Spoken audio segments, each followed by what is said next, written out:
Hello, everyone who's joined so far. Thank you very much for joining this webinar on the School Exclusions Hub. I hope everyone can hear me okay. I hope a little bit less that everyone can see me okay. We're going to give it just another minute or so because I can see there's still quite a few people joining. So we'll probably kick things off in about a minute. Thanks very much.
Okay, I think that's probably a good moment to get cracking. So we'll kick things off. Like I say, thank you so much to everyone who has joined this webinar on making the most out of the School Exclusions Hub.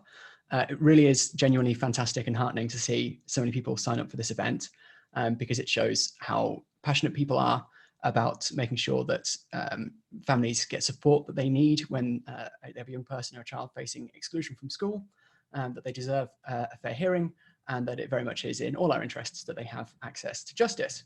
And that, of course, is what the School Exclusions Hub is about.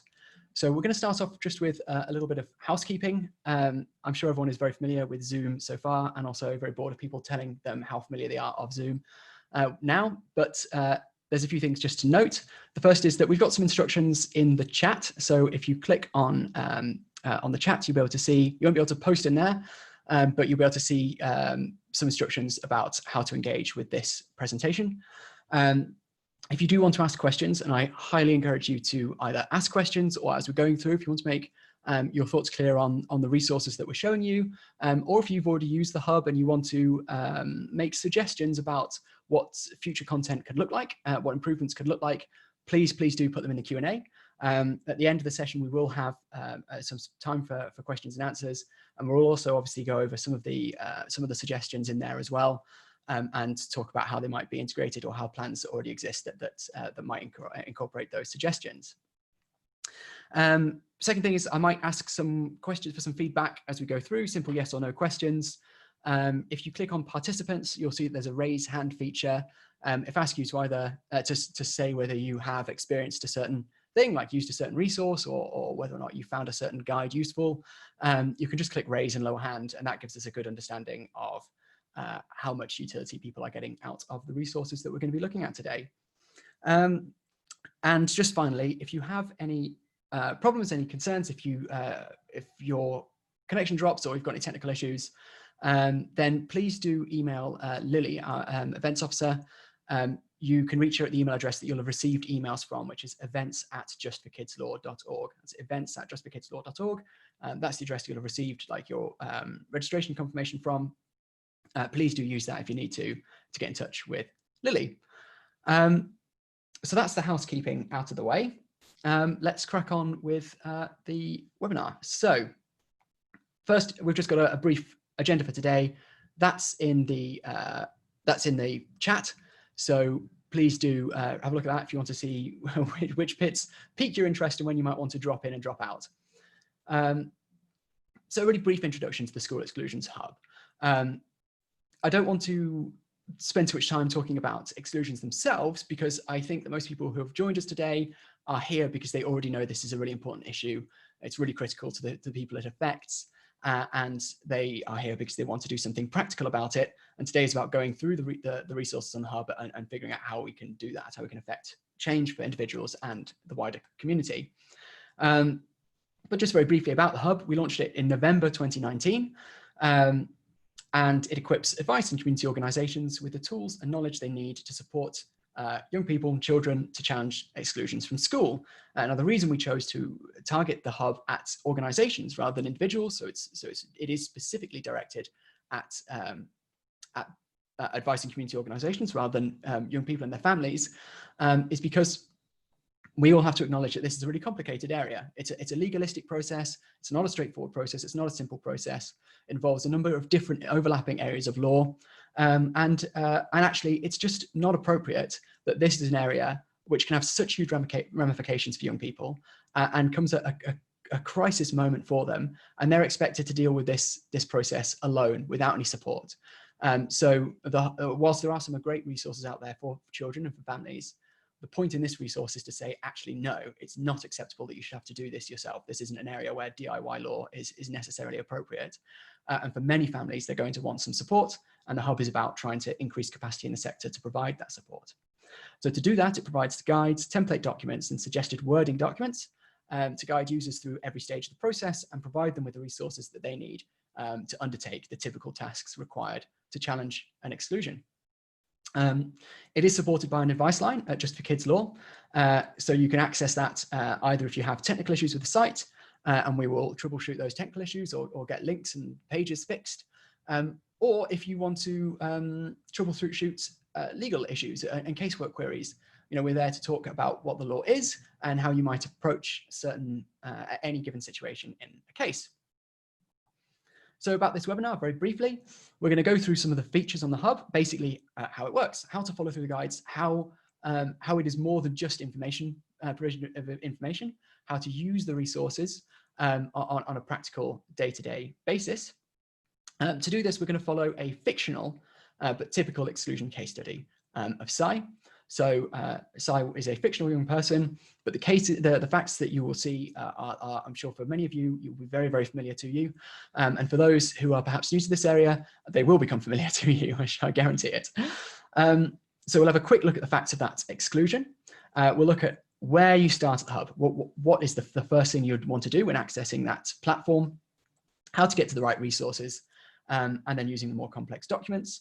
And finally, we're going to have a really quick look at the future of the hub. The plans we've got that we're very excited about, and how you can help us to shape the toolkit and the law more generally to make both as valuable as they possibly can be. So the young person, Sai, is 11 years old, is been excluded from an academy secondary school, example secondary school, imaginatively named, and his mother, Jane, has been in touch to ask for help. Came from a primary school where he had been doing really well, had been engaging with his education and hadn't been the subject of any disciplinary action against him. But he finds it difficult to make friends due to his special educational needs, which relate to his communication. And he says that as a result, he's been bullied. He also missed a year of his education due to difficulties with his immigration status, and sadly lost a family member shortly after that. Things seemed to go downhill for him. He went missing on a number of occasions and social services became involved. Around this time, his engagement at school became concerning for the school, and he was excluded for persistent disruptive behavior in January 2020. He's received a letter confirming that his exclusion is going to be permanent. Sai is a Black Caribbean young boy. Great, so what we're going to do now, very excitingly, is switch over to the School Exclusions Hub. Now, perhaps as we're doing this, maybe if we can take our first snap poll, if you could just go into the participant section and raise your hand if you've actually been on the hub before. So if you've used the School Exclusions Hub at any time before this webinar, just put your hand up. And if you haven't, then leave it down so we can understand kind of what proportion of people are coming here in order to get engaged and what kind of people are coming here who have already got some experience with the platform. Thank you very much. That'd be awesome. And also do remember, if you've got any questions so far, to just drop them in the Q&A section. So this is the page that you will land on when you first Google School Exclusions Hub, or if you come to the Just for Kids Law site, you'll notice that at the bottom of every page on the site, there's the associated websites, and School Exclusions Hub link will take you straight through to this page. Excuse me. And this page is I'm sorry, forgive me for I'm just in case there's something having technical issues. I get those wired to me by through WhatsApp, so I'm just making sure that everyone can still see and hear me. So this is the landing page for the hub. Like I say, it's got two main sections that you can reach either in the boxes at the bottom here or at the menus at the top here. For professionals and practitioners or for families and young people, we're going to be looking at professionals or practitioners and professionals today. You'll also note that I'm already logged in, so it gives you an option to log out. If you don't have an account on the School Exclusions Hub, you'll be able to click on this person here and register an register an account. It's free, obviously, it's instantaneous. And the reason it's important is because if you're not logged in, you will be able to access the pages on the hub and you'll be able to look at all the guides, but you won't be able to download any documents. If you try to download documents, it will prompt you to register an account on the hub. So it's great to be able to register an account first. And if you are coming to the hub, that's where you're going to want to start. And once you've registered an account, you'll have immediate access and it'll take you back to this page. So you can then just follow along. We can, excuse me, click on practitioners and professionals. And this takes us to the main portion of the site. We will, by the way, come back to young people and families at the end to talk about what's there and what will be there in the future. So let's say you've been approached by Jane, Sai's mum, in our case study. You're looking to try and help Sai. You've just accessed the hub for the first time. Where do you start? Well, of course, a nice place to start would be on where to start. The hub is designed in such a way that it's linked through to different sections of the website. No matter where you are, you should be able to follow links through to the right place. So for example, you could go to an introduction to the process of school exclusions. However, if you have an understanding of school exclusions and just want to know where to start on the platform, sorry, I've been asked to zoom in. I think it might have been a little bit small for people watching. Hopefully that's better.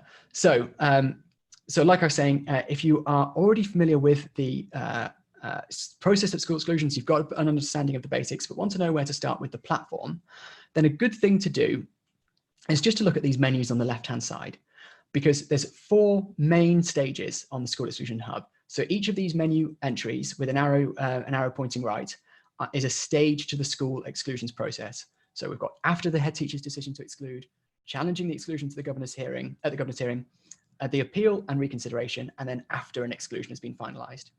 And these appear in chronological order. So for example, you've been approached by Sai and Jane, you want to know where to start. It's a good place to start at the beginning and see if this is the correct stage for you. So I'm just going to click this arrow on the left-hand side, and that's going to take us to the tasks that appear under each stage. This is the second level of menu. These are the tasks.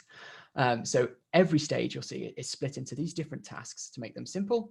And each task, same as the stages, appears in what we would consider to be a chronological order. So this is a good it's a good approach to simply start at the top and work your way down. So the first task under the first stage is getting the right information. And again, there's an arrow I can drop down. And I promise the menu doesn't drop down any further. This is the third and final stage of the menu. And these are the resources. So we've got the stages, the tasks under the stage, and then the resources under each task. And so these are the resources you need to complete that task and move on to the next step. And as you can see, there's 2 different kinds. We've got the quick guides, and I'm just going to click on that and show you what those are first. So this one is called Quick Guide for Students and Information, Students and Information Rights, which of course is related to getting the right information, because a young person, a student, has a right to see information held about them by any public body, including a school. They also have the right to access public information. And so these are 2 different processes covered in this step, this task, excuse me, that enable a young person to get the information they might need in order to effectively challenge their exclusion. And now what the quick guide does is it simply gives you all the law, all the procedure and the rules in one straightforward place. This is a collection of everything you might need from different areas of law brought together, and it tells you how they relate to school exclusions. So this is a really good way of getting the background, getting a grounding in a specific area. It's not the kind of guide you're going to be coming back to day after day and following day after day. It might be the kind of thing you only dip into or read through once in order to get a background.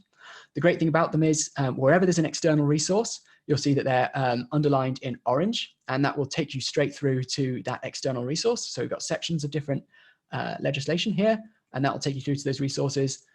Even when there's articles from, for example, the Information Commissioner's Office, who manages the processes people have to access their information, it will take you through to their web pages. And in addition, where we have terms underlined in blue, these are defined terms. So they have been defined in the website's glossary, and wherever they appear throughout the pages, you can hover over them to get a definition as a tooltip definition. And so those are the quick guides. They're a really great way to access all the relevant information in one place, but they don't take you through the steps of how to do something. They might be about why you're doing something or the legal basis, but they're not how to do something. And that is what takes us to the step-by-step guides. And this is where the School Exclusions Hub really shines. So we've got two under this task. We've got one for education records and one for speaking to the family. So we're going to look at the education records one. And if you click on that, you'll see you come to a slightly different style of web page, because on this web page, we have a brief description of what this step-by-step guide does, getting information from the school and other services. And then we have these tiles, and each tile, as you can see, is numbered in ascending order because they are a different step of this guide. Each one is a tiny little web page, a fraction of information, and all the resources you need to complete that step. So this is what the School Exclusions Hub is about. It's about breaking down the process into really straightforward, simple little steps, by following which you complete tasks, in which case you complete stages, and you can work through the process in this really easy to manage fashion. Now, another great thing about having the tiles presented like this is if you knew where you were going in this step-by-step guide, you could simply click on one of these tiles and go straight to it. So for example, if we were ready to make a request for information straight away, we knew what we were doing, we knew what resources we wanted, we'd just go straight to make requests for information, and that would take us to that part of the guide. But like I say, we're new to the hub. We are new to supporting Sai and Jane, and we want to see what the whole process is. So we're going to start with the introduction. So here we go. We've got an introduction to education records. So this is, I suppose, a little bit like the quick guide in that it's giving you a little brief overview of what this guide does and how it relates to the law. But as you can see, it's very, very short. It's just a couple of paragraphs. And then once again, gives you a list of all the different steps that are set out within this guide. And then it tells you when to use it. So again, if you're unsure about whether you're in the right place, it will tell you it's always best to request information as early as possible. It can take some time to get the information you want, and hearings may come up sooner than a deadline to receive information. I guarantee you, anyone who hasn't gone through this process before, who isn't familiar with what we're talking about, knowing that you've got a hearing in 3 days and you're still waiting for information, nothing gets your heart pumping like that. So it is a good idea to do this stage early, as the guide tells you to do.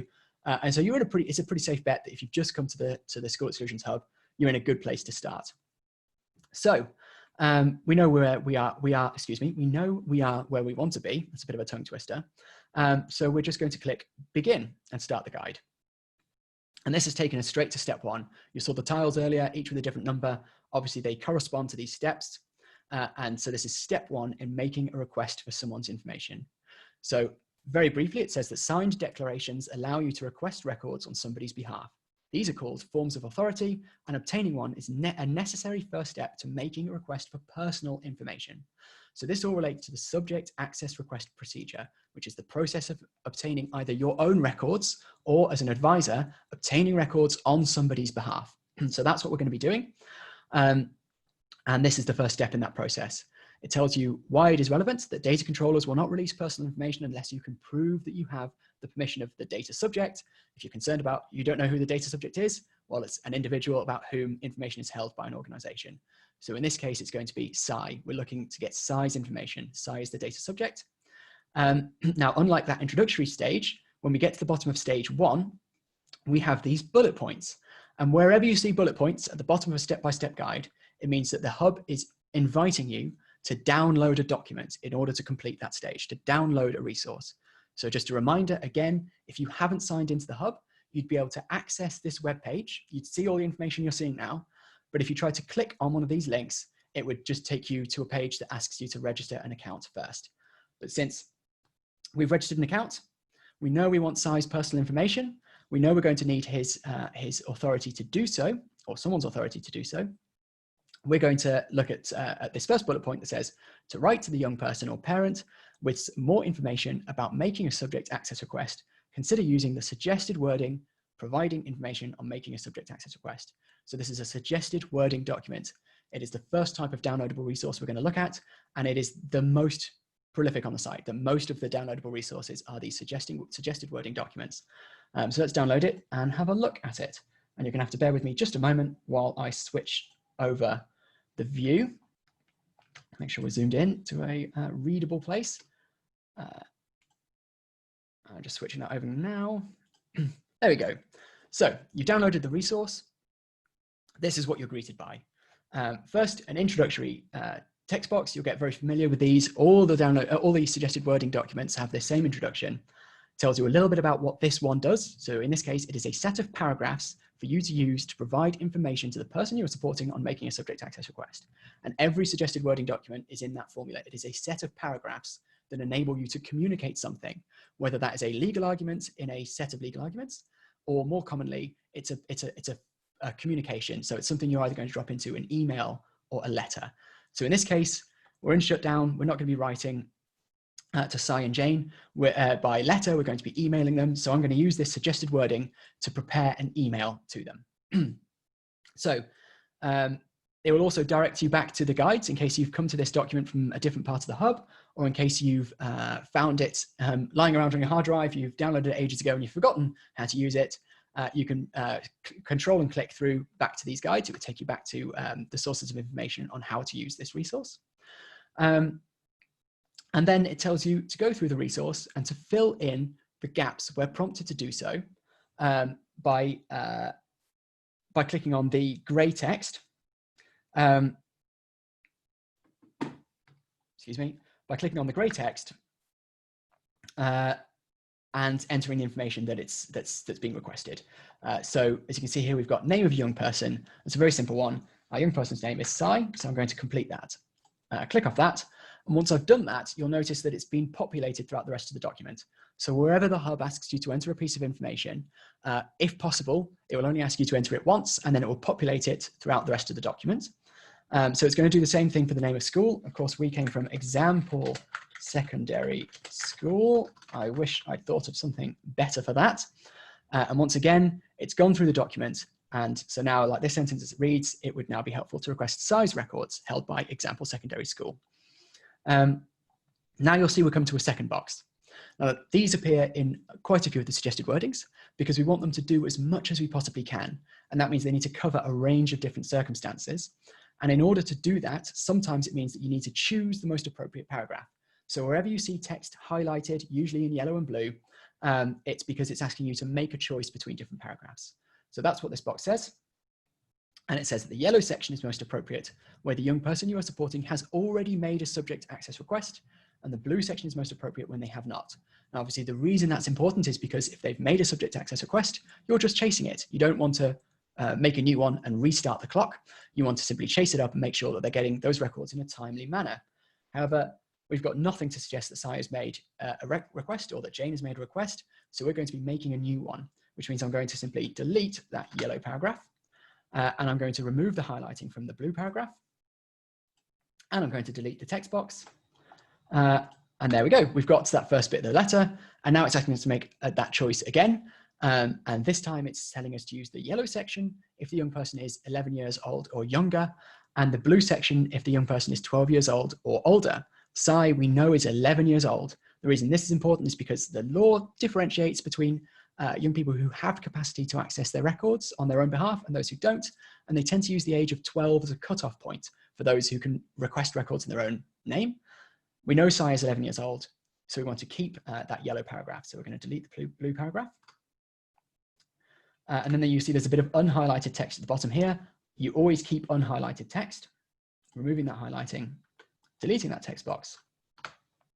And there's a few more forms to content controls to fill in, a bit more gray text. These are nice, simple drop-down boxes. So instead of typing in these, if you see an arrow on the right-hand side, it's asking you to select an option. So we know that Jane is Cy's parent. We are sending an email, so we're going to attach rather than enclose. Not that it really matters, I guess. And sometimes you might send multiple forms of authority. if you want to get both parents and young persons to be safe. But we're just going to be sending Jane's, not Si's. So we want a single form of authority. That's it. We're done. We can take this text and we can copy it and we can paste it into an email. I'm not going to do that. I actually closed my emails to make sure I wasn't getting distracting notifications pop up. But that's ready to copy. But you'll see if you've read through this so far that we are writing to Si and Jane saying, we need to request Si's records. We need your permission to do that. And therefore we need to attach a form of authority. So what we need to do now is go back to the hub and look at that other resource that was available on the same page. While I'm switching over, just remind you again, ask any questions that you want to ask. Please do take advantage of that. Also, perhaps we can take another quick snap poll. So lower your hand if you raised it in response to the last question. And now perhaps just raise your hand if you've used a suggested wording document before. Let us know if you've downloaded one of these resources, and drop your hand if you've not accessed one before. And just excuse me while I take a quick sip of water. And try not to spill it on my computer. Great. Okay, so we're back on the School Exclusions Hub. We're back on the same step on the step-by-step guide. And we can see there's a second type of downloadable resource here. So the second two bullet points pertain to template documents.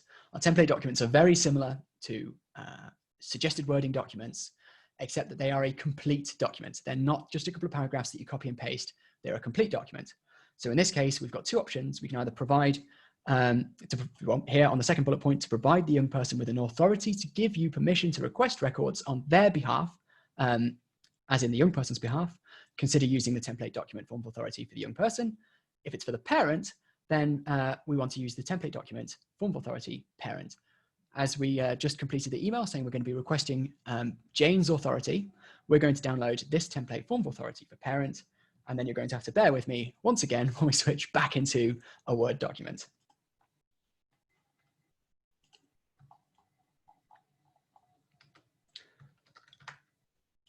Okay, just give me a moment.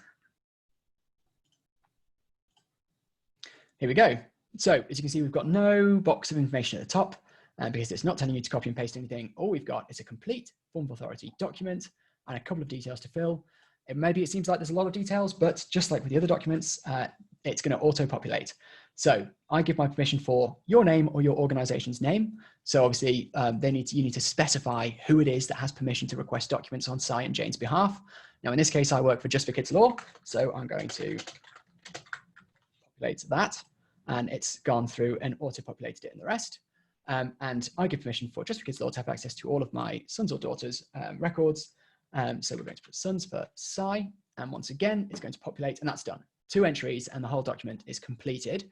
And we're ready to now save that and attach it to the email we just prepared. And that email is then going to be ready to go. We've got the text, and we've got the attachment, and Jane can sign this form of authority and send it back to us. Like I say, I can't show you a completed email, but I think I'm sure we're all familiar with emails by now. So I'm just going to switch back to the School Exclusions Hub. That is the basic process of every step-by-step guide in the School Exclusions Hub. I will go to I'm not going to complete the whole step-by-step guide. I'm sure everyone will be very relieved to know, but I am going to go to the next step just to show you that not every step will have downloadable resources. So at the bottom of this one, we don't have any bullet points. It's asking you to just consider something. And the reason we do this is because we don't want any large steps. We want it to be broken down into small, logical, straightforward steps. And so this one is just asking you to figure out which organizations it is that you would like to send your forms of authority to and to request information from. So let's have a little look at that. So it's giving us some examples here. And it's also giving us some direction on how it is to make the best requests. And it's saying, if you're not sure, it will normally be best to play it safe because a request is free to make. So you want to make sure you've got those records in time if you're going to need them. Now, looking at these options, we've got previous schools here. And we know from the description that Si had got on really well at his primary school. So maybe they were doing something that the secondary school aren't doing. Maybe something's changed, or maybe the primary school can shed some light on what's gone wrong. So we want to request those records from the primary school. We also know that obviously sadly has been going missing, and social services have become involved. Maybe they have a good understanding of what he's experienced, of how maybe he's struggling to process the trauma that he's experienced and how that might impact his schooling. In any event, we're going to want those social services records. And then once you've identified the relevant data controllers, go to the next step. That's it. You're ready to go on to the next step. But we're going to leave this guide there. So let's take a moment to pause, because that's that section of the webinar done. Once again, if you have any questions, please do pop them in the Q&A. The next section we're going to be going on to is some of the more advanced resources on the School Exclusions Hub. So of course, let's close that stage menu and look at the second stage. This is going to be one of the most critical things that you can do if you're supporting a young person. And it's also the most intimidating for everyone. No matter how practiced you are in this process, this is going to be the one of the most intimidating. And that is creating the legal arguments for opposing a school exclusion. Of course, it's difficult because it's involved in a technical sense, and it's a pivotal moment in the process of challenging that school exclusion. So we're going to go on to that second stage, challenging the exclusion from the governor's hearing. And we're going to assume that we've received all the records we need from the data controllers relating to SCI's education. And of course, again, if I click actually on the stage, I'm sorry, I should have done this earlier when I clicked on when I showed you after a head teacher's decision to exclude. If you click on the stage itself, it tells you what this part of the School Exclusions Hub covers and when it is that you might want to use it. So in this case, obviously, you're using it in the event that you have an upcoming governor's panel hearing. So within this stage, we've got the tasks as usual, and we've got this first task before the meeting, preparing a case for the governors. So let's click the drop down there.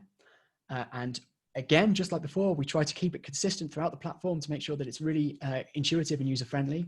We've got the resources within that task. Excuse me, I'm losing my voice a little bit. It's a symptom of practicing it this morning, I think, and just talking to myself for 2 hours. So we've got these two quick guides this time, one on special educational needs and disabilities, how that relates to this process, and the other on the head teacher's power to exclude. And again, these are sort of just like before, a single source of information. That head teacher's power to exclude quick guide is very substantive. It's probably the longest single page on the hub, so the most daunting, but it also does break it down, if we click on it, in a very intuitive sense, so that you've got what the powers of the head teacher are to fix and exclude someone, what their powers to permanently exclude someone are, and what the limits on these powers are. And then within those limits, it's broken down by legal discipline. But we're interested in the step-by-step guide, preparing written arguments for the governors. So let's click on that. Here we go. This is the flow, the workflow, basically the step-by-step guide that's going to take you through the process of actually compiling a document that has all your arguments in the same place. There's only 2 such guides on the hub. They're slightly different to all the other step-by-step guides. One for preparing the governor's submissions, and then again, if you wanted to prepare the IRP submissions, the independent review panel submissions. But we're going to look at the governor's one. Now, the first thing that might strike you is that I've clicked on the step-by-step guide, but unlike the last one, and unlike the majority of the ones on the hub, it hasn't come up with a page that shows you each step that you can go straight through to. And that's because there isn't a straightforward flow of 1, 2, 3, 4, 5, 6 with this guide. Instead, what this guide is going to do is it's going to ask us a series of questions. And based on our responses to those yes/no questions, it's going to provide us with the suggested wording documents that we might want based on the arguments we're indicating it will be useful for us to argue. And now before we begin, you'll see that we've got orange bullet points here. And as I mentioned before, wherever there's bullet points at the bottom of a step, it's indicating, it's inviting us to access a resource. Here we've got a template document, and it says that once you have all the suggested wording documents you want to use, you can copy and paste your completed documents into the template document, submissions to the governors. So let's go ahead and download that, and I'll show you what that means.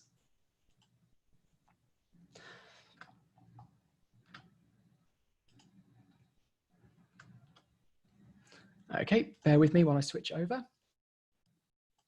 There we go.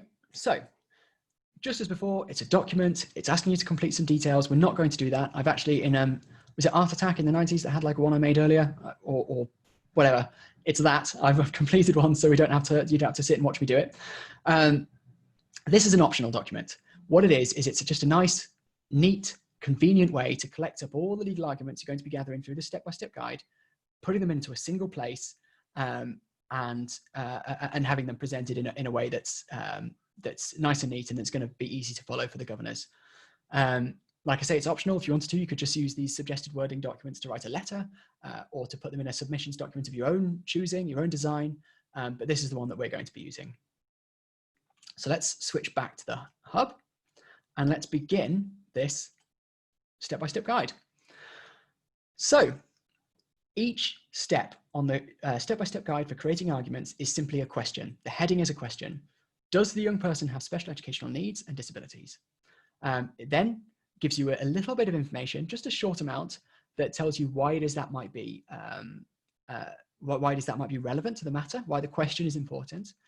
And then it also directs you straight to resources on the hub that might be useful to help you understand the issue more substantively. So for example, if you didn't know which quick guides to read in advance of starting a step-by-step guide, don't worry about it, because when you get to the right point in step-by-step guide, it's going to direct you to them anyway. So then it's going to tell you to do something. So in this case, it's speak to the family, look through the school's records and the panel pack, which is defined as a bundle of documents compiled by the head teacher to support their case for exclusion. Watch for evidence of special educational needs or disabilities, either that has been identified or is likely to be present but has not been identified. And it's going to give you a little bit more information about how to do that. And then it's going to ask you a question. Once you've done this, answer the question. Does the young person have identified or apparent SEND? Now, we know from the description we have of Cy that he does have special educational needs, struggles with his communication, has additional need to support him with effective communication. So we're going to click yes. And it's going to take us to another similar looking page and another question. Did the school take effective steps to investigate the young person's special educational needs? Now, this time it's pulled through a little bit of the law from the statutory guidance and to just highlight to you why it is that this is going to be relevant. And again, it's giving you an instruction, speak to the family, look through the records and the panel pack, understand the issue. And then once you've gone through those instructions, it's going to ask you a question. Did the school take effective steps to investigate and identify the young person's additional needs? And as before, there's an orange bullet point at the bottom, which means that it's inviting you to look at a resource. So before we move on, yes, no, we're going to say, look at this bullet point. It says, if the answer is no, consider downloading the suggested wording, argument to the governors. The school failed to identify relevant SEND. So let's download that. Because we've got nothing in our pack to suggest that Cy's needs were investigated by the school. So if you just give me one moment, I'm going to transfer over to that. Once again, feel free to please ask any questions about what you've seen so far. Perhaps let us know whether you've used this resource before. Why don't we do another quick snap poll? If you've used the guide to creating arguments either for the IRP or for the school's governors, raise your hand. If you haven't, then please do lower your hand. It really is helpful for us to have an understanding of where you guys are at, because this is the first of these webinars we've done. We want to do more. We want to tailor them to what's going to be of most use for people getting the most utility. Right, so let's just zoom in on that and switch the screen share over. Here we go. Now, this should be familiar to you. Excuse me, taking a quick drink. Again, it's a suggested wording document. It's giving you information on how to use it. The only difference really here is it also tells you that if you want to get the template document submissions for the governors, perhaps you missed that when you were starting the tool, the workflow, no worries. If you click control, click on that, then it's going to go straight to that download. It's going to download it and you've got it there at your fingertips. So like I say, the whole platform is designed to be as ergonomic and easy to use as it's possible to be. So then it gets into the text.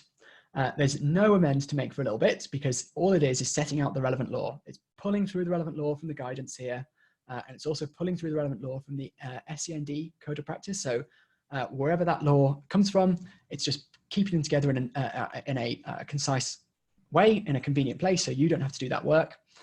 And then we get to the application of that law. And you can see there are more fields to complete in this. It's a legal argument. It's always going to be a bit more complicated. it's going to take a little bit more sort of messing about with it to get it in the form that you want. But the concept is exactly the same. We're just filling in details.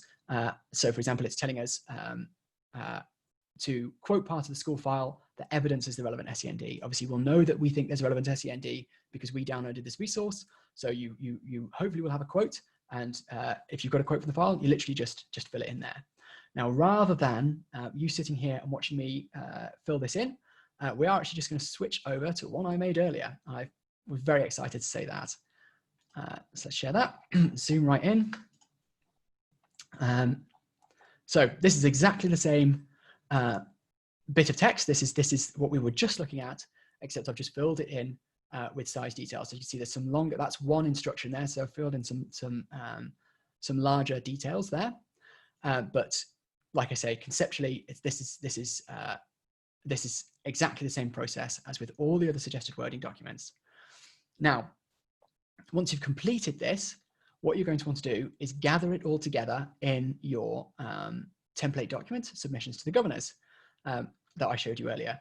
Like I said, as before, I'm not going to do that on screen because I'm sure you've all seen me slowly trying to type my way through documents enough by now today. So we're actually just going to switch over again to one I made earlier. Here we go. So all this is that exact same submissions document I showed you earlier. So we filled in the details about the applicant and respondent. We've had those auto-populated where relevant throughout the document. We filled in the facts of size case, the background where prompted to do so. And then what we've done is we've just simply copied and pasted that ground into the template document. And that's it. So, you can then gather all your arguments together here in exactly the same way, just keep copying and pasting them in. So that eventually you'll have one document with every argument in it. And that's it. That is the process of creating a set of legal arguments using the School Exclusions Hub step-by-step guides. So we're just going to switch back to the Hub very briefly. So once we've completed that, like before, we would then answer the question. Once you've done this, answer the question, did the school take effective steps to investigate and identify the young person's additional needs? We said no, that's why we downloaded and completed that. So we answer no, and it takes us through to the next bit. So that's basically ended the SEND part of this step-by-step guide, because the school didn't get any further than, well, they didn't get into the process. So if your answer to that question had been yes, they did investigate. Well, the next question might have been, well, did the school take effective action to address those needs? But of course, if they didn't investigate, they can't take effective action. So it's ended that part of the flow, and it's brought us on to the next section, which is whether or not the exclusion was for a non-disciplinary reason. And the process is exactly the same. It's giving us a suggested wording document. And whether the answer is yes or no, it's going to ask us to continue on through. I'm not going to go through the rest of the process, of course. So in just a moment, we're going to move on to the next part of the webinar. Please do take a moment to ask any questions about that process. Please do provide any feedback or anything that, if you've used it before, if you want to see something else incorporated into the flow, please do use the Q&A section to do that. And in just one moment, we'll move on to the next section. Again, just checking to make sure I don't have any technical alerts and to make sure that everyone can still see and hear me. So forgive me for checking my phone very rudely. Great. So we're just going to have a really brief look now at a couple of the other resources on the Hub. And then we're going to talk briefly about the future of the platform, what we have planned for it. And then we're going to take a break. And after that, we'll have some Q&A. So firstly, very simply, the glossary. There's a glossary at the bottom of the menu on the left-hand side. So obviously these aren't stages of the process, it's after the stages. And this is just exactly as it sounds, it's just a glossary of terms. These are actually all the terms that are populated throughout the site. So the reason I'm showing you this, I'm sure everyone knows what a glossary is.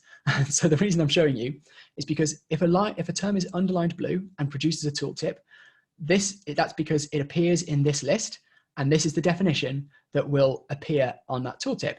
If you feel like there is a definition that should be, a term, excuse me, if there's a term that you feel like should be defined but hasn't been, please do let us know.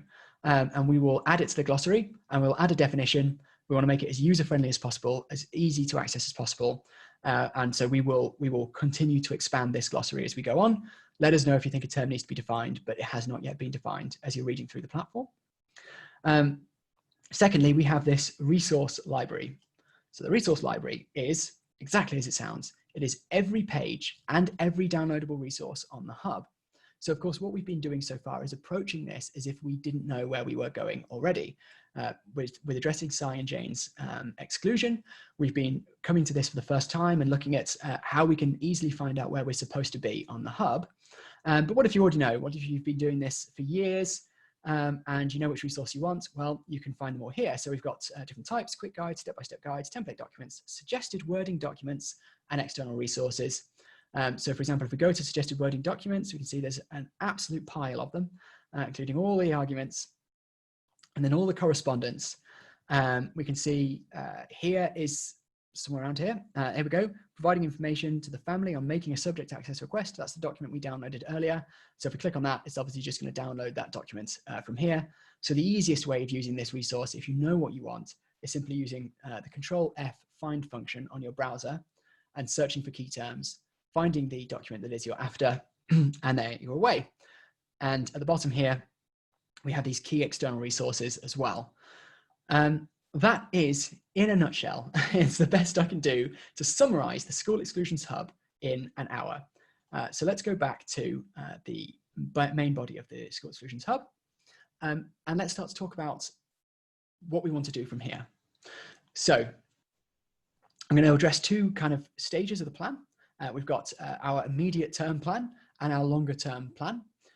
Immediate term, we will be very shortly, hopefully, uploading some resources in relation to coronavirus. So we know that the coronavirus pandemic has obviously had a huge impact on everyone in all areas of life, but in schools it's had a particularly visible impact. And the government has responded to that both by changing the way school exclusion procedures work now through to at least September 24th, and also to providing some guidance on how schools should approach reopening. Many of you here will probably already be aware that a lot of people in the community are concerned that as young people who have experienced trauma or hardship, adverse experiences in shutdown, or who have special educational needs and will find that they are particularly anxious returning to school, or they're going to struggle with the change in routine, we might find that reintegration period very difficult. And there might be, what we're concerned about is a spike in school exclusions. So the government has issued guidance on that, and we want to create a new part of the hub, a temporary part of the hub, to respond to those issues. And that will have some guides exactly like the ones you've seen today on how you can incorporate that thinking into any exclusions you come across as schools are closed and as they are reopening, particularly going into the new term in autumn. So that's our immediate term. And our long term, obviously, we just want to expand. We're so excited about all the excitement that the hub has generated. We're delighted that you are all here today, and that people have been contacting us and sharing the hub's resources. We're finding it spreading through the community, which is absolutely amazing. It's exactly what we wanted, and we want to make sure it has as much utility as possible. So what do I mean by that? Well, I mean two things. Firstly, just in terms of the sheer number of resources. At the moment, we don't approach admissions. We don't approach, so that might be relevant to exclusions. Of course, a young person excluded, particularly permanently excluded children, quite often they won't want to return to the excluding school. They'll feel that the relationship is broken down and they want to go to a new school. And you might want to help with that admissions process. Or we might find that you can challenge the exclusion, but that doesn't help you with the underlying issues that caused it in the first place. What if that young person needs an EHCP assessment or review?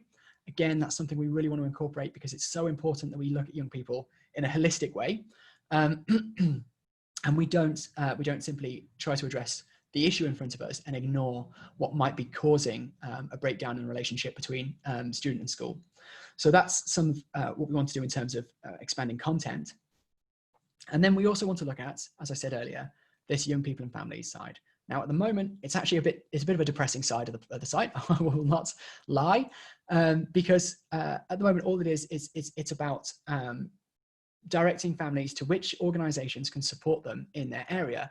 And of course, the whole reason we started the hub in the first place, it's a bit of a catch-22. The reason we started it in the first place is because there just are so few organizations that are currently available, because it's such it's a difficult area. There's no money in it. They need to get funding for it. We're hoping that the School Exclusions Hub will make that easier. And so therefore this list is only going to grow and grow. And if you want your name on this list, if you are an organization or an individual who are supporting young people with school exclusions, please, please, please do get in touch. We'd be absolutely delighted to fill out this section of the hub, make sure that any resource that families might have access to, any people and organizations families have access to, they are listed here. But more importantly, I think in terms of making this a sustainable project, we want to make it sure that organizations and individuals supporting people are doing as much as they can, but no more than they have to. So some families, most families, I think are really very, very motivated to do whatever it is they can. And some families will be very eager to get a hold of their own resources. And there's a certain number of steps that they can do to ensure that the burden on an advisor is as little as possible, even if they're not going to take the case the whole way themselves. So for example, obtaining their records, chasing a school and local authority for records, sorting them out and producing a file, sorting through their own correspondence and identifying what it is that might be relevant to their case. This is something that families can do. And so we want basically a mirror side of the hub here that has the resources similar to the ones you've seen, but absolutely accessible, the language entirely focused on young people being able to access it themselves, so that they can start the ball rolling at least themselves. Now, for some families, that's not going to be appropriate. There might be language barriers. They might be just overwhelmed in a time of absolute crisis. They might not have the information available to know that there are even legal issues that they can start working on themselves. In those cases, obviously, they're going to go straight to an advisor. But what we want to do is make it so that families can do as much as they are comfortable doing, and make it so that there are more organizations in the sector able to help as many young people as possible. And so those are our long-term plans for the School Exclusions Hub. We're really, really excited about it. We're really excited about what everyone has been, the passion they've been bringing to it. So I'm going to take, we're going to take 5 minutes. Let me just switch my screen back to this very lovely slide. We'll take 5 minutes. I'm going to turn my my mic and my video off. Please do grab a drink. Think of any questions you have. Drop them in the Q&A. We're going to go through them. We're going to come back at, let's say 12 on the dot, and we're going to do half an hour Q&A talking about some of the things that we might want to address in the future. Thanks very much, and we'll see you back here very shortly.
Okay, hello, welcome back. I hope that everyone's had a good break, a refreshing break.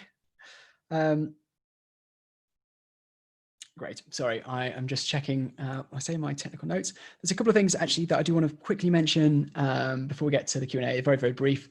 The first of which is, and I can't believe I'm saying this, but do follow Just for Kids Law on Twitter.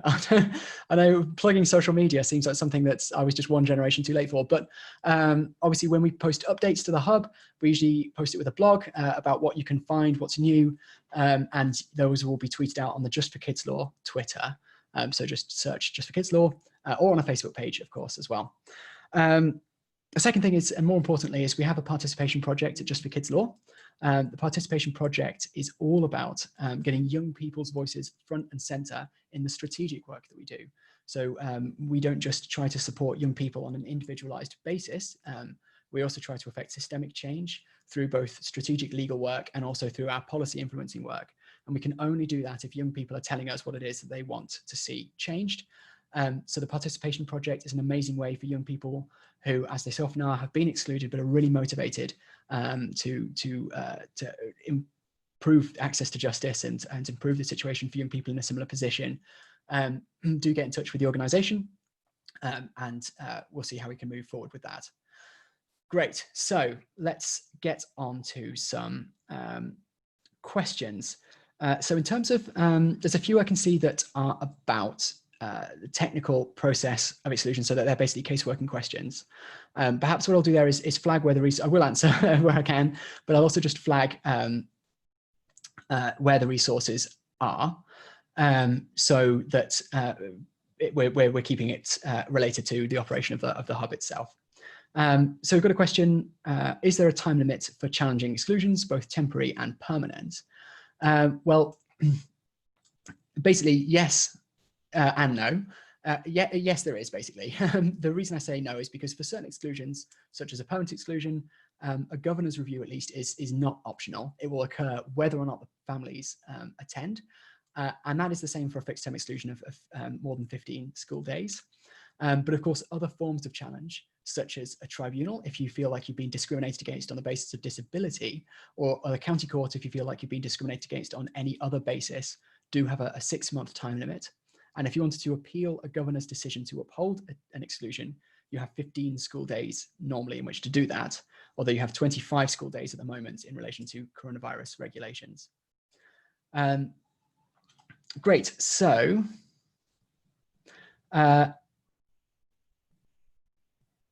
is there any specific advice for looked after children, children and young people with education, health and care plans? Yes, like I say, I think that the best thing I can do there is just to say that the hub includes information resources on these young people who obviously are excluded at a disproportionately high rate. So certainly important that that those resources are there. And if you go through the quick guide, the head teacher's power to exclude, it addresses all of those issues. And also, if you don't want to read it in the long form, like I say, if you go into the step-by-step guide, creating arguments to the school's governors, where those issues become relevant, they will come up as in question format. So I think one of the questions is the young person a looked after child? And obviously, if we followed through with the SEND workflow, as we saw in the webinar, that will ask you whether or not the young person has an education healthcare plan. So yeah, absolutely, those resources exist. So help, oh, sorry, I apologize if I'm losing the thread of things. It's because the Q&A jumps around as I'm reading it, which is great because it means we're getting more out of questions, so please don't stop. Help and information with in-year admissions following exclusions, parent removing child would be really helpful. Yes, absolutely it would. That's something we really want to do. Like I said before, that it's not, this is not the end of the road by any stretch of the imagination. What we've done is what we could with the time and resources allowed, which we're really, really proud of. But at Just for Kids Law, we absolutely agree that that simply addressing the instance issue, the thing that that caused a young person to become excluded, isn't enough. We need to look at underlying causes and next steps as well. So So yeah, that's absolutely something we want to do. I apologize. My colleague very, very carefully planned this whole thing out and very kindly set up a Google Doc for me to get questions from, and I've completely ignored it. So that's going to be much more helpful. Thank you very much, Lily, for reminding me of that. So is there any specific guidance or advice which is specific to young people with, BME young people? Yes, there is. So again, I'm sure a lot of people in this session will be aware that certain children from certain ethnic minority backgrounds are excluded at hugely, overly disproportionately excluded. And of course, it's an appalling injustice that they don't have effective access to a judge, because if you are excluded on the basis of disability discrimination, you can go to the Tribunal, which is free. But if it's on the basis of race discrimination, you have got to go to the county courts, and there's a fee which most families simply can't bear. So there is information in the same way as my previous answer. It comes up in the workflow for the school, for the preparing submissions to the governors. It will ask about the young person's ethnicity, and we know in that case study, Sai was from a Black Caribbean background. Black Caribbean young boys, sadly, are really vulnerable to school exclusion when compared to their peers. So yes, that information is in there, but there is also a frustrating issue with access to justice when young people have been discriminated against on the basis of their ethnicity. So for clarification, so it's another question, sorry, for clarification, the first step that a parent needs to take to appoint a lawyer. Okay, so I mean, just to, I suppose, to be clear from the outset, that the process that the hub covers at the moment is an administrative process. You don't actually need a qualified lawyer, as long as you're clear with who it is you're asking for support. You can have a friend support you, you can have a community organization. There are community organizations that do this work, and they do absolutely incredible work. So there are individuals and organizations. There's also student organizations such as School Exclusions Project, who undertake exclusions casework, but it's students who are supervised by a lawyer. So just to say that you won't necessarily have access to a lawyer, but that's not necessarily a bad thing. There are some incredible practitioners doing this work anyway. In terms of being a first step, like I say, I think families, if they're comfortable doing some of the initial steps, then they can do that themselves.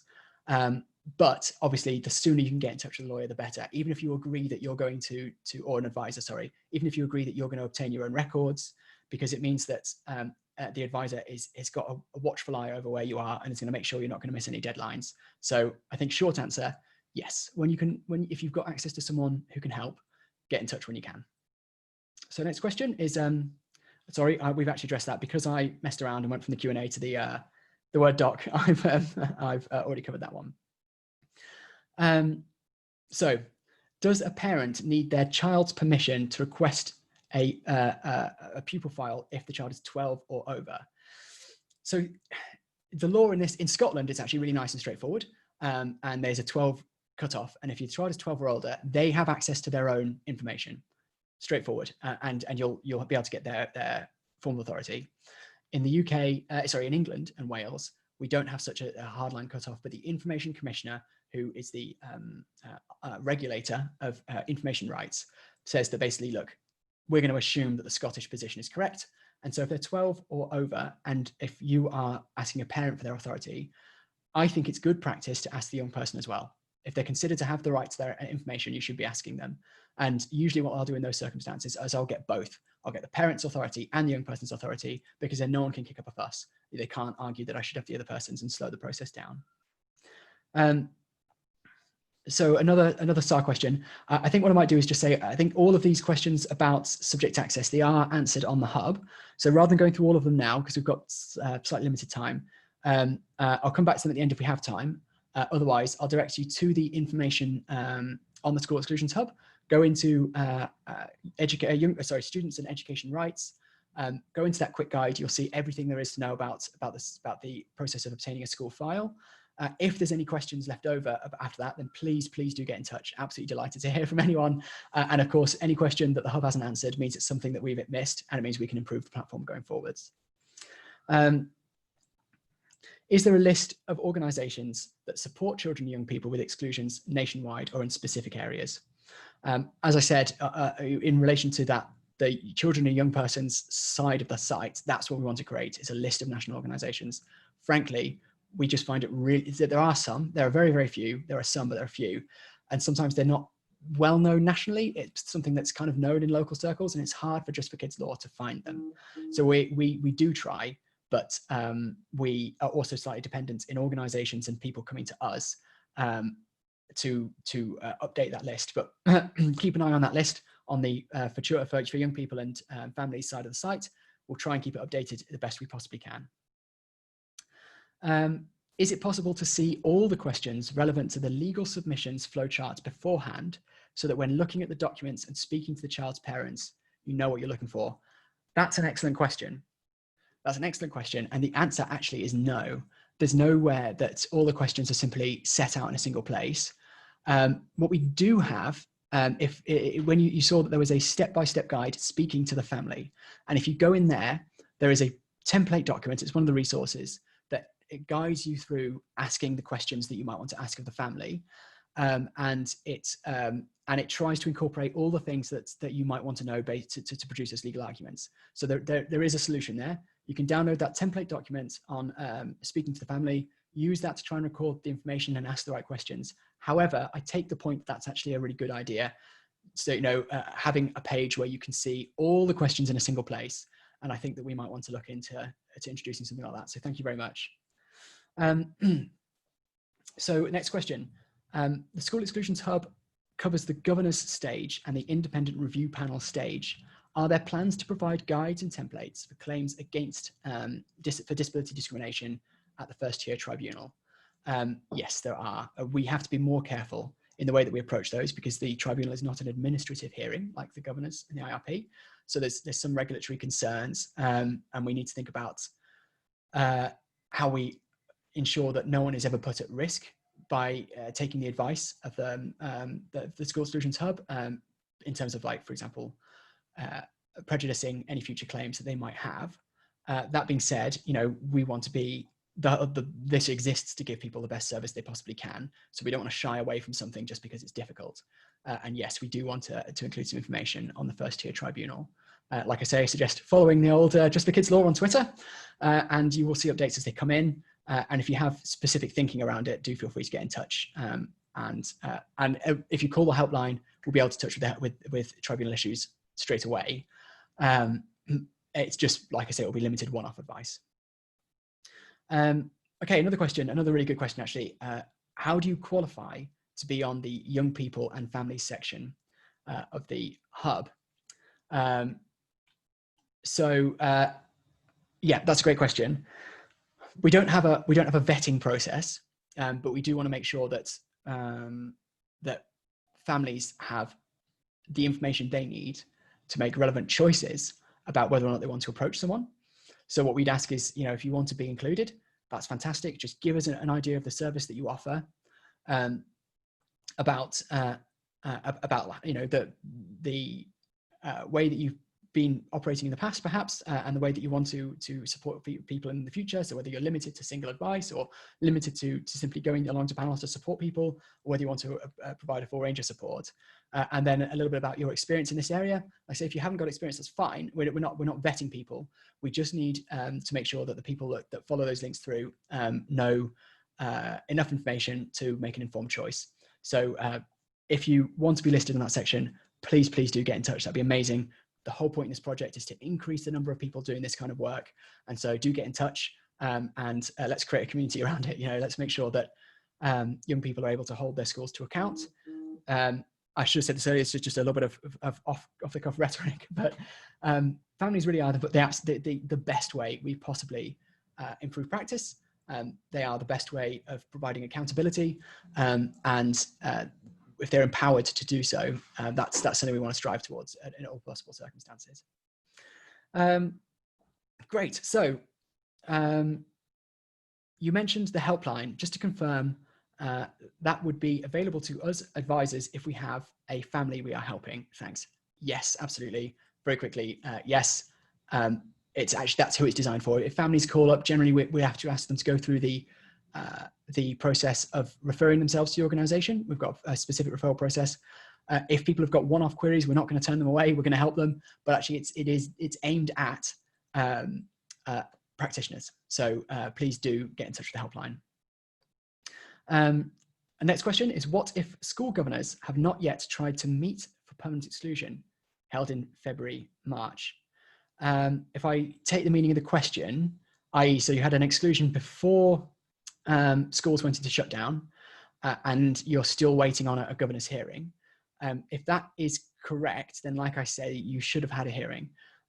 Regulations have made it so that those can be held remotely now, and the school shutdown was not a reason to stop these administrative processes.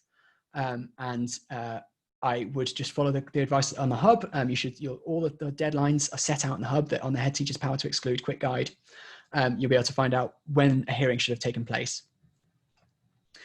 So the next question is, governors reviewing permanent exclusions need to consider if the head teacher's decision was lawful, reasonable, and fair. Is there a resource that details these specific areas? It would really help parents to challenge using these headings as a basis. Absolutely, yeah, completely agree. Go to the that same resource, quick guide, Head Teacher's Power to Exclude. And if you see there's a heading that says public law right at the top of the page, you click on that and it's broken down by lawfulness, reasonableness, fairness. It links to some external resources as well. So that should be a really great place to start. So the next question is, sorry, it's an update on the question asked earlier. And I think we got to the bottom of it. So I'm going to move on to the next question. What are your thoughts on the role of an SEN expert? We are finding that they are not fully aware of what they can comment on. And is it possible to challenge an SEN expert? That's a really great question. And I tell you, we go between on this issue as practitioners. And ultimately, all you can do, and there is a resource for this on the hub about SEN experts, giving some information to the families and asking them whether or not they want one. If you go to the IRP stage, you'll see that there is a suggested wording document that provides this information. And what we tend to say is, if you've got your own evidence and it's compelling enough, there's no point getting an expert to comment again, because for two reasons. Firstly, you don't know what they're going to say, and secondly, they don't perform an assessment. So if you've got reports from someone who has assessed a young person, that's just better, because they have had the opportunity to understand that young person's needs, and they can provide, and you can provide that evidence. There's no need to feel compelled to ask for an SEN expert just because you're making arguments on SEND. Of course, if you don't have one, any of your own evidence, and you don't ask for an expert, then the panel might ask some tough questions about why it is you didn't ask for one. But like I say, go to that resource in the hub, go to the IRP stage of the hub, and we've got the resources in there to help you to understand and to help you inform anyone you're supporting with that issue. So the next question is there any guidance for when a head provides a different verbal reason for an exclusion to the one they state in the exclusions letter? Good question. No, is the short answer. This, I think, I'm really glad you asked that, because this comes to the point that we can't possibly anticipate everything on the hub.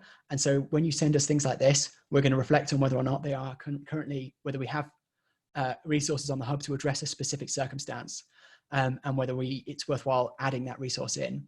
Now, this is a circumstance I think we've certainly come across before. It probably is an oversight that it's not on the hub. So we've got that on record. Thank you for asking it. And I think we want to add something about that to the School Exclusions hub. Next question is, whilst the child is out of school, what is their legal right in terms of their education and what the school should provide? Again, yes, good question. There are resources about this on the School Exclusions hub. We've just added a new section on alternative provision at the end. So it's the fourth stage of the hub. It's a little bit barer than the other three at the moment, because we haven't had the opportunity in shutdown to really flesh out with different guides and resources, but we will. But it does provide some information on AP. Like I say, this also comes to the question of admissions as well. There's often a lot of bickering in circumstances such as this between the school and the local authority about who should be arranging that next stage of provision. And whilst the law can be clear, that doesn't help you when you're trying to get to the bottom of it quickly. So this is something that we're going to have to expand into. So thank you very much for raising that. Like I say, there is resources on the hub in the after an exclusion section stage, excuse me. But we want to expand on that. Are there any schools working in partnership with the Exclusions Hub who advocate for this resource and are keen to follow correct procedures, but most importantly, focus on doing all they can to keep students, but most importantly, focus on doing all they can to keep students in school. So the question is, are there any schools working in partnership with the Hub who advocate for the resources and are keen to follow correct procedures? What an incredible question. Yes, there are. There are. I mean, this is not an attack on schools. There are some, I mean, we have schools who have registered accounts on the School Exclusions Hub. There are some who are explicitly rights respecting schools. And I've worked with head teachers who say that I exclude, but I want to respect the process and I want it to be better. I want it to be an opportunity for a young person to go somewhere better. And obviously we all take our own opinions on whether exclusion should exist at all, whether it should exist a bit, whether it should be used as much as it is now. But I'm sure none of us suggest that children aren't entitled to fair process. And there are schools who explicitly fight for that. Now, what we say is we encourage schools to log on to the Hub. It is not, they are not going to be prohibited. They're encouraged to join. And we just need to bear in mind as well, particularly when it comes to permanent exclusion, the vast majority of schools in any given year won't permanently exclude anyone.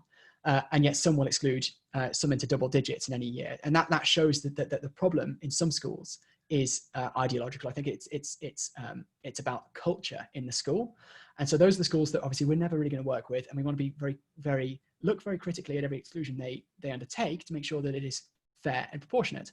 And they might exclude a lot of young people. And if every one of those exclusions is fair and justified, there's not a lot we can do about that. But we might find that those that are excluding more prolifically are less likely to be following those procedures. But on the other end of the spectrum, you're absolutely right. There are some schools that do incredible practice, even though they still see a need for exclusions. They want to do it right. They want to do it fairly and properly. And we have worked with some of them, not explicitly in relation to the creation of the Hub, but we invite any schools who are interested to get in touch, because we also want to make it worthwhile for them. A lot of it's not targeted at them. It's not in the language that speaks directly to a head teacher, to a decision maker. But that's not because we don't want it to speak to them. It's because they're not the primary audience. And if head teachers want to use it to improve their practices and decision making, brilliant as far as I'm concerned. So we've got one last question here. What is the legislation rules on managed moves? Yeah, another great question. Okay, we do actually have a few more coming in. We'll keep answering them until the time runs out, and then do a quick close. Obviously, if anyone needs to drop off before then do feel free. So what is the legislation or rules on a managed move? So managed moves, this is a contentious area. There's a number of schools of thought, and the difficulty is that the law says you cannot pressure someone to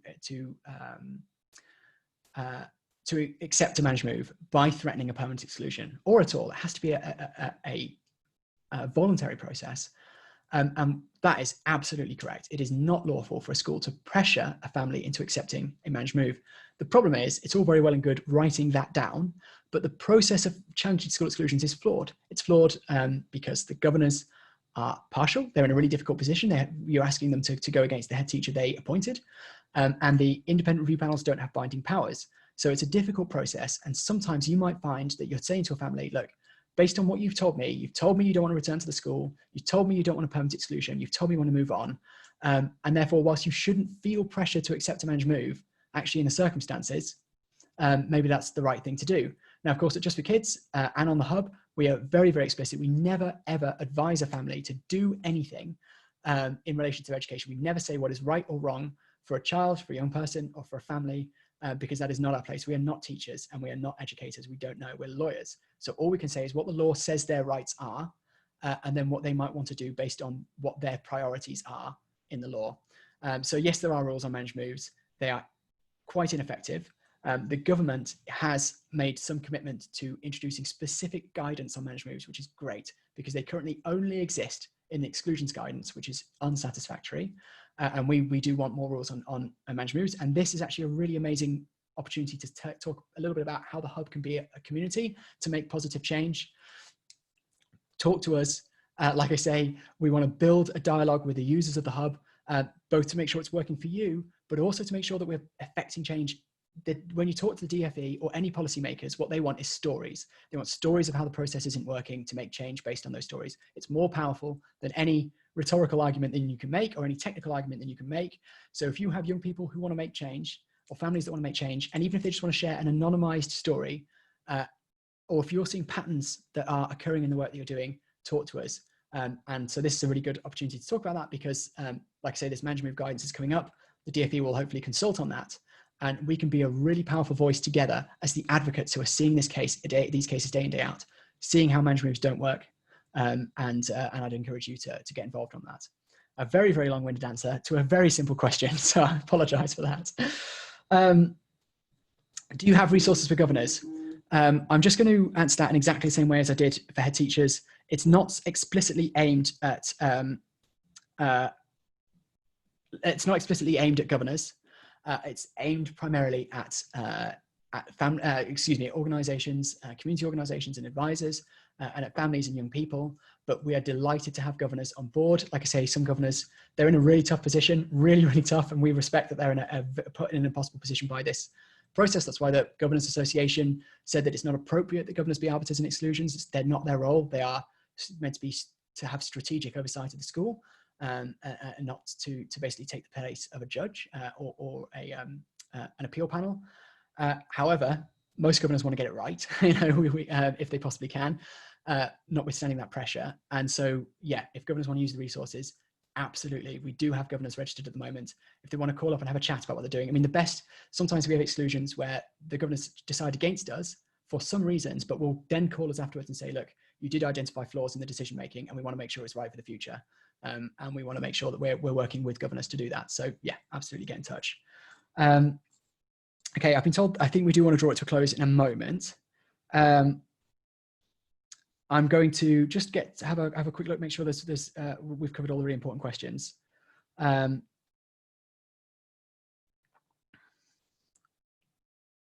Yeah, sorry, my colleague has very helpfully identified a really, really important question. Are there rights for documents and letters to be translated into a parent's language when needed? There are. Actually, I tell you what, it's appalling that that's not on the hub. And I apologize to everyone that we don't have that resource. We don't talk about translation. That's an oversight, because that's really important. Language barriers should not be an access to justice, a barrier to access to justice, excuse me. And you should be able to request a translator and translations. Language barriers are obviously a really awful barrier to justice for a lot of people in a lot of different areas.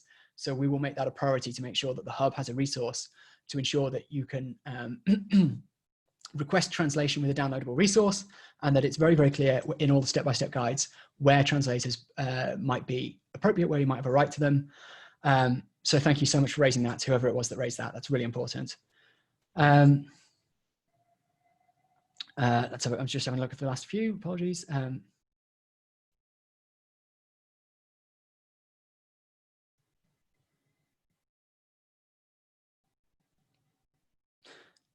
We have, just because we've got a COVID related one again here, if a school have been providing education and welfare support at home since lockdown for a child who was permanently excluded in March, does this mean that they have been back in? You need to talk to the school and clarify their position on that. If they're still on the register, they haven't been permanently excluded. If they aren't on the register, it might be that the school is providing support on a concessionary basis. I just recommend you talk to the school about that. Like I say, hopefully this kind of issue will be resolved when we add our COVID guidance. I really think that's unfortunately really just take us to the end. Those are what an amazing set of questions. You've put me through my paces, which is good. I hope this has been informative about mainly the hub, but also exclusions in general. If you feel like we have covered the basics, but you want more advanced thinking in the future, or you feel like there's something we didn't cover, either get in touch. We can either deal with it directly, or we can write a post for the site, or it might be that in the fullness of time we want to host another webinar.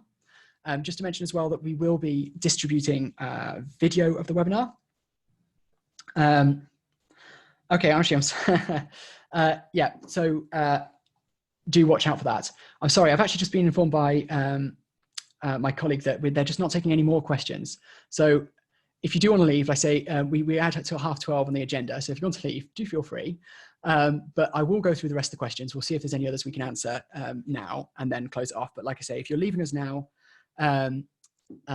please do get in touch if you have further concerns, queries.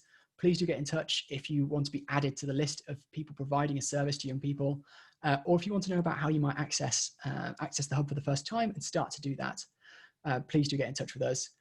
register an account and share it as widely as you possibly can. If you have other organizations you're aware of who are concerned about school exclusions or in education as a whole and who might want to be involved, get in touch, particularly organizations, if they want bespoke training sessions on the hub, it's something we might be able to facilitate because we really want this to be a success. We want it to be a community of organizations who are making real systemic national change in school exclusions. So that's what I have to say to close. If anyone's leaving us now, I'm going to skim through the rest of the questions, answer any that we think are really important to answer now, but we won't be taking any new ones, I'm afraid, from now.